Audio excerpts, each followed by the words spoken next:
What is going on, guys, and welcome back to the channel. Today I'm going to be doing another gun video. It's been a while since I did my last one. It was back in October. By far my most popular video on my channel. I appreciate you guys for that. So today I'll be showing off a new rifle. As you can tell by the title, you already know what it is, so let's waste no time and get right into it. So as you can see right here, I got a Mosin 9130, Mosin Negant, whatever you want to call it. This one is a 1939 model, or at least it was made in 1939. Tula Mosin Negant. From what I've seen, only a few factories actually made these things, but these gangs are super popular. You know, it's on DayZ, you know, some Call of Duty games, pretty much every single World War II, World War I, you know, historical video game. You know, the Soviets made a bunch of these. These things are pretty freaking sick. I was fortunate enough to have my friend have a coworker that had a few of these things just sitting around in his closet. He decided to get rid of a few of them, make some money off of them. I actually got a pretty good price out of this thing, only $200. I mean, I know that's where they typically price around, but you know, these days everything's gone up, so it's really hard to get a deal like that. And honestly, I wouldn't even sell this thing for $200. It's in pretty good shape. Let me get closer up to this thing. As you can see, there's a bit of rust on the charging handle there, but going down the barrel, I mean, I don't know if y'all can see this, but I'll get into more detail here in a second. But as you can see, just pretty decent condition. I mean, that bolt's pretty smooth for the most part.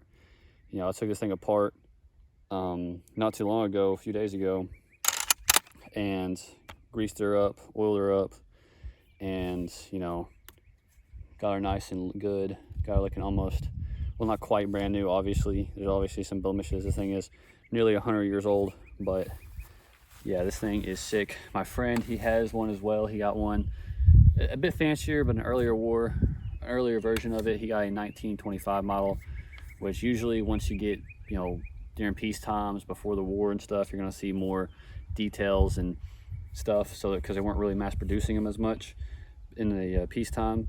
So yeah, his is a bit better than mine, different bolt. I don't know what his bolt was made in, but I don't think it was made when the rifle or barrel was made. But yeah, this is a nice piece, decent condition. The wood looks fine. The finish is pretty good, but it could probably use a refinish. As you can see, this is not the stock buttstock pad, whatever, on here, because it didn't come with one. When I bought it, this is like one of the only ones that didn't have one, but this one was like in a better condition than the other one, so I had to settle on this one. Bought this thing off Amazon for like 15 bucks. It didn't come with screws, so I had to kind of improvise. Found my own screws for it. But yeah, it's a lot better than having no butt pad. But before we get into shooting this thing, I want to kind of talk about some of the markings on this thing, because I did some research. I don't know how well y'all can see that, but there are squares with kind of a N shape in them, a circle K, and I don't know what that marking on the front there. Someone can tell me what that is. I'm not really a Mosin expert. And the K right there next to the second square towards the back of the rifle, no idea what that means either. And of course on the top is the year it was made, the Tula manufacturing insignia, and the serial number. And the square right there, sorry, I'm shaking, this thing's a little bit heavy, but the square right there, I'm pretty sure is refurbishment marking. And then the circle N right there, like I said, I don't know if y'all can see that or not, but I'll get into more detail here in a second. But yeah, I'm pretty sure it's a black powder marking. But yeah, I'm just gonna go ahead and grab the phone for you guys and just kind of explain the markings before we go ahead and shoot this thing. I love this thing though. I mean, I've always wanted a Mosin. I've always been interested in like some of the more classic firearms, like the 30 calibers back in the war periods, World War I, World War II. So getting my hands on this thing, and for a pretty good price for what it is, honestly, I'm so ecstatic, man. I've already shot this thing for about 10 rounds through it. Shot 10 rounds through this thing already, and yeah, man, it's not soft on the recoil, but I don't think it's quite as bad as 308 in my opinion. Maybe like slightly less, honestly, but it's around the same, actually. So yeah, but we're gonna go ahead and get to the markings before we continue. So the rifle's upside down, unfortunately, but if this thing can focus, I'm just using my phone camera. I don't have an actual camera, but we have the, if I can find my finger. Yeah, that marking right there and that one marked there, which I'm pretty sure is post-war refurbishment of, I think, the rifle itself, or maybe just the barrel. I think it just might be the barrel. And the circle K means it passed accuracy testing, which is like they test at the factory, I'm guessing by putting in like a vise or something and shooting a certain amount of rounds. And I think the goal was to get within 6 MOA at 100 meters. So 6 inch group from 100 meters, and it would pass the test, it'd get the mark. So I guess not terrible accuracy, but not as great as some of the more modern rifles, obviously. So the K right there, I have no idea what that means. If someone knows what that means, if it'll focus, I don't know how to get back up, but this K right here, I have no idea what that means. Or this right here, no clue. Hey dog. Anyway, and all right here obviously is the Tula little insignia with the star and arrow. Let's see, the 1939, the year it was made. The marking on top of that, I think, is just another Tula marking. But the square, I mean, correct me if I'm wrong, but the square right there, it looks like kind of like 2 bars in the middle of it, or a T. Pretty sure that's a refurbishment marking, like during the war. And there's the rifle serial number. That right there means it did black powder testing, which is something they did pre-1942, I believe. What's that right there, 6? I have no idea what that means. Or the marking right there, it means, I don't know all the markings. But yeah, and then here's just a serial number they put on when they shipped it over to the United States. As you can see, the serial numbers match right there. But one thing that's really interesting about this thing that I noticed when doing my research is that this marking right here is from a different manufacturer. I don't know, forget my pronunciation. I suck at pronouncing things, but I think it's Izhevek or whatever. The triangle with the arrow in the middle of it. It's like Izhevek. It's not Tula, which is who made the barrel, because it has a triangle with an arrow in it. That's not the marking for Tula. Tula, as you see the matching serial number here. If I open the bolt, you can see that they make, it's kind of faded, but you can see the star clear as day. That's what's supposed to be on it for Tula Mosins. But as you can see, this has a triangle with an arrow in it. And if you don't care about this stuff, go ahead and skip ahead. I'll be shooting this thing later, but pretty much everything but the barrel and the bolt right there all has the same Izhevek marking. I literally checked everywhere I could check. As you can see, plain as day right there. If it'll focus, you can kind of see right there the arrow with the triangle. I think on the trigger too, you can see it. Just all these parts have the same marking from a different manufacturer. I didn't really find any stock markings. Maybe that's some right there, or that's faded off. I see like a 2 or something on the back. If it'll focus, or like an A, I don't know. They do have stock markings, and this is the laminate stock, obviously. And I don't know if it used to have a birch stock, 'cause I think it's what they used for Mosins is birch stock, but this is a laminate stock. You can see the piece cut out from there, right there. And there's the loops for the sling. But yeah, just really awesome. So if y'all can find the markings or find out what the markings are, because I did some research on, I think, 9130.info or info.com to kind of figure out some of these markings, but I might not got all of them. So yeah.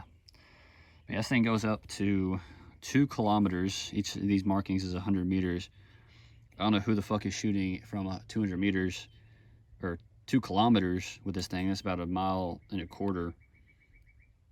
So that's I guess that's more for suppressive fire. I don't know if anyone did that, but like look how crazily this thing goes up when I gotta get 2 hands for this. But look how high that real strike goes up to shoot this thing from 2 kilometers. I mean, that's ridiculous, but we're gonna keep it down at 100 for this video, because we're gonna be shooting for about 50 yards away. You can see my target over there. I got a new target stand.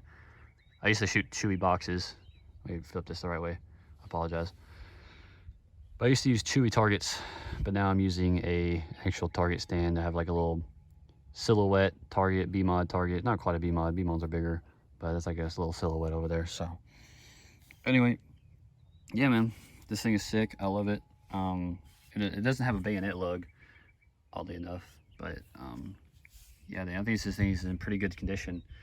Wasn't a whole lot of rust on it when I got it, so I was cleaning all the rust I could off the thing. Just a lot of rust on that, but I could probably do a bit better work on it. But you know, it runs. It's pretty smooth. The bolt's smooth. So yeah, without saying anything more, let's go ahead and shoot this thing and get this video underway. Here, you guys can take a look at my setup, dude. I have a little ladder for a deer or tree stand over here, and that's what I'm propping my phone on to do these videos, man. You know, I don't have any good equipment. I'm just using my phone, so this is like some bare bones shit, but you know, my phone camera is decent enough, so I hope you don't mind. All right, I got my ammo. I have a simple stripper clip that I bought off Amazon for like 15 bucks for like a set of 20 of them. But what I'm shooting is 182 grain. Get closer up to it. It's 182 grain Fireline or PPU ammo. It was the only box of ammo I could find at the store I bought it at, some sports store in town, the city I live next to. And yeah, it's 30 bucks for 20 round box. So, but yeah, it's 182 grain FMJ boat tail ammunition by Rifle Line or PPU, whatever, or PPU Fireline, whatever. And I just have a simple stripper clip that I'm using to feed this ammo in, nice and easy, just like that. Bolt's pretty stiff with this ammo. I don't know if it's just this ammo in particular or all ammos are this stiff, but I'm gonna shoot 5 rounds at this paper target, and hopefully I don't embarrass myself with how bad my aim is. So yeah, hopefully I get the whole shot.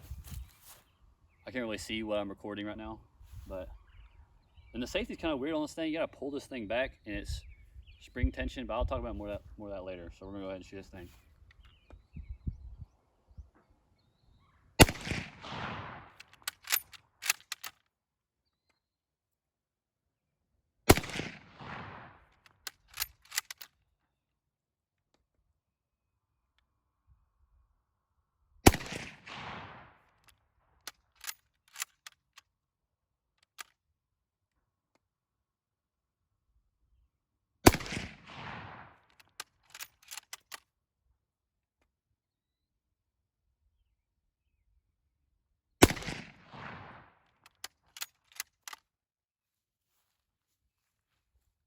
All right, there's 5 rounds down range.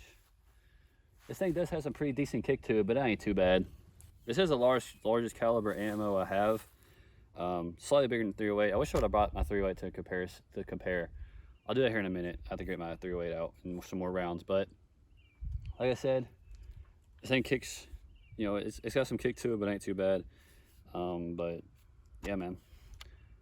So hopefully my shots weren't too bad. I did kind of aim low on a couple of them. So this wasn't even all the way back either. So hopefully I didn't completely miss. I'll find out. I'm not gonna sit here and be like, oh yeah, hit all of them dead center or anything. I probably shot all over the place because I suck at shooting. But yeah, man, I love this thing. I did ship some more ammo, 180 grain SNB cellular and bullet, whatever the fuck it's called. Heard it's a pretty good brand, but it's 180 grain FMJ. Well, I'm yapping a little bit too much. Let's go ahead and look at these targets. All right, guys, we're walking over to the target.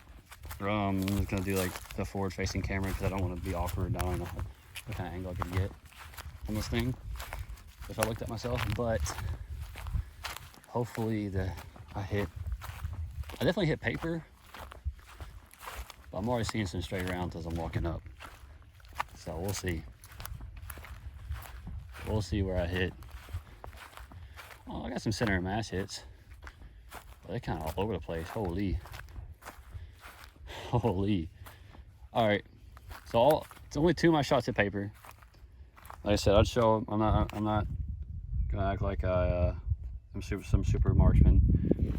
Hit 1 to 9 right here, then just on the outside of that, and the rest hit fucking cardboard, right through the freaking back of this post I have right here, unfortunately. But I guess I missed with one of them because I only see 4 entry holes. This one right there was already there. That one right there. So I guess I missed it. Oh no, right there on the 9. Right there. So yeah, not a great group, honestly. Both standing up, 50 yards. Yeah. All right, guys, here we go. I decided to compare the two. Right on the left there is 308 Winchester. Sorry about the freaking Christmas lights. But on the left there is 308 Winchester. On the right, we got 762 by 54 rimmed. I'm guessing what the R stands for. Because look at the freaking rim on that thing. Shoosh. But yeah, you got 150 grain, 308 Winchester, 182 grain, 762 by 54R. And as you can see, there's a pretty big difference. The casings are almost identical in size.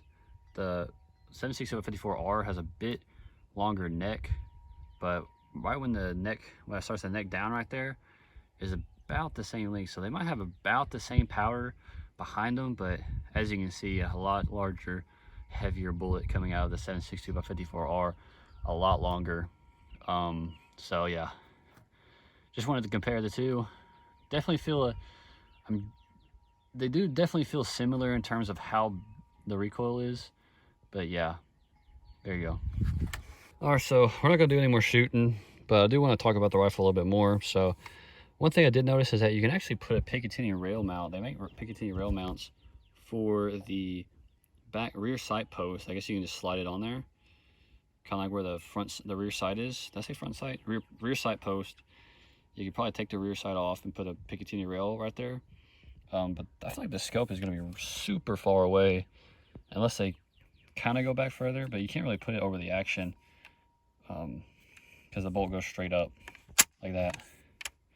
I do notice that the action is pretty freaking stiff. I don't know if that depends on the ammo you're using, but I did notice that on Reddit posts, which it is Reddit, but I think there's some merit to it, that different ammunition feeds a bit better on the Mosin. Yeah, I guess it also might depend on the rifle you have, but this thing's a bit stiff. I mean, when there's no ammunition in it, it's not bad, but when there is ammunition, it does have a trouble opening and closing from what I've noticed. So, but yeah, man, definitely love this thing. It was a great purchase. Only $200 for this thing, and I know I need to work on my accuracy, but I do want to take this thing deer hunting as well. They do make soft point ammo, but it's only 180 grain from what I've seen. So yeah, but yeah, this thing is amazing. I'm so glad I got my hands on it. Let me know if y'all have Mosins in the comments. Just type Mosin or something. Let me know. I'd love to know what years yours is, what kind of markings you figured out on. I love the history of these rifles. And I kind of wish you could buy Russian ammo as well. I was going to mention that too, is that you can only buy Czechoslovakia, at least in the United States, you can only buy Czech ammo and like Yugoslavia and stuff. You can't buy Russian ammo for obvious reasons. Not really going to get into that, but it is kind of a shame. I'm sure it's about pretty decent quality and cheaper to buy Russian ammo than like Czechoslovakian or Yugoslavian. So yeah, but yeah, man, another addition to the collection.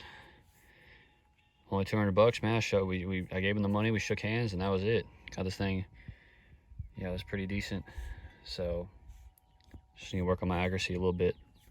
But yeah, I just figured I'd talk to you guys about this purchase since it's been a while since I've done any gun-related content on the channel. I'm not really going to become a gun channel or anything because it's just too expensive for me right now to just constantly make gun content. It's just, ammo is not cheap. So, I mean, like I said, it cost me $30 to buy that box of ammo that I have, which ordering online is typically better and cheaper from my experience. So I guess it makes sense, but 30 rounds for, you know, $1.50 or $1.25, whatever, a bullet's a bit expensive for me, even though it's like the highest grain and good ammo. But without rambling on too much, I guess I'll leave the video off here, guys. Hope you guys enjoyed the video.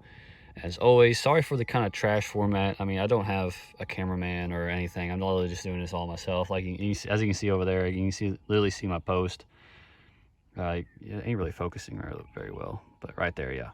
That's what I recorded my shit on. So obviously not the most expert tier recording, but yeah, I hope you guys enjoyed the video anyway. I'm thinking about putting a PU scope on this thing. I'm not sure yet. They're a bit expensive. I mean, not really. They're like 400 bucks for the whole kit. But I don't know. I might just keep her iron sights. I had to buy this only because I had to, and that'll probably be it. So, but yeah, gonna go ahead and end the video here, guys. Hope you guys enjoyed the video as always, and I'll see you guys in another one. Peace.